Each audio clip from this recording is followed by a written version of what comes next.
Hi everyone. Today I want to show you how to set up classrooms with your email, because developing an email culture is probably one of the best things that you can do with your students.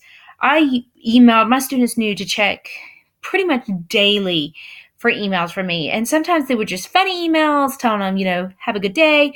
I sent birthday emails. I sent out weekly agendas if I was going to be absent. Like there was a time last school year that I got hurt and so I had to leave unexpectedly. My students knew instantly to go to their email and find the information for class for that day. It's just a great use, and that's a real life thing. I mean, we have to check our emails daily for work, and it's just getting them prepared. There is more than one way to email your students, but I'm going to show you how I did it with setting up my groups. So what I did, you come here to mail, and you want to click here on contacts. I will say this while this is opening, go ahead and have a class list printed out with your students' first and last names, because you will have to go by their legal first name, especially if you're like my husband and you go by a middle name. And you can actually see my classes from last year, first period, second period, and so forth. So what I did is you're going to come here to create label. I'm going to type just test class. And I could actually go to my old classes and edit those or just delete it if I just hover after I click OK. See, this is an example where I'd already started to create this. So I'm going to delete it real quick. I'm going to click the trash can and it's gone. So again, create label, test class, OK. Now when I go to test class, I can see it's empty. So I need to add some students. So I'm actually going to add my children. So I'm going to add my son. So I just typed in his name. There's his email. And then after you do that, you want to come right here to these three dots. When I do that, I'm going to add him. And I can add him to any of these classes, which is great if you've got a kid in your first period and your fifth period. So I could add him to multiples, but I'm going to come here to test class and put him in there. Click off to the side, hit the X. There he is. Now let me add. I'm going to add my daughter this time. There she is.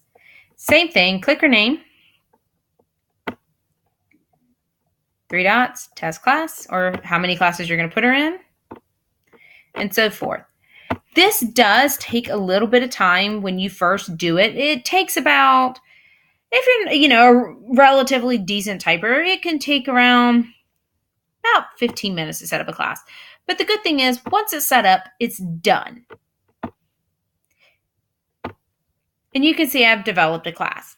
If, say, I went into one of my other classes, I can go onto it. And when I hover over the students, I could come right here again to those three dots, and I can delete them. I could take them out of that class and put them in a different class. So it's not set completely in stone, okay? So you can do some editing. So that's how you set up the class. Here is what's so cool about doing that. So if I go to my email and I click on compose, I don't have to type in my individual students. All I have to do is type test, and see, it already starts popping up test class. So when I still had my students, I would type in first, and there's my first period. And literally all I have to do is click that, and it populates all of my students into that email. One thing I do want to point out, a lot of people accidentally hit reply all a lot. And that's not a good thing when you're emailing the entire student faculty or body in your class.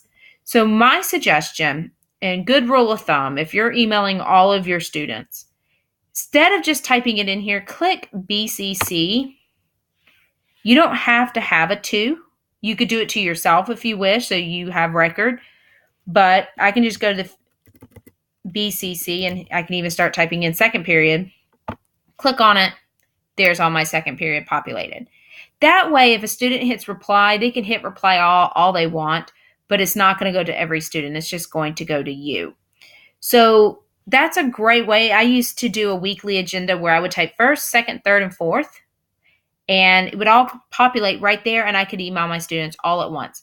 I can do my students individually. That was something I did a lot, especially for birthdays. In another video, I'm going to show you how to set up birthday reminders. But you would just come here and type in your student's name as usual. So like there, I just did my daughter. So that is how I would set up my classes the permanent way through Google in order to email my students on a daily basis.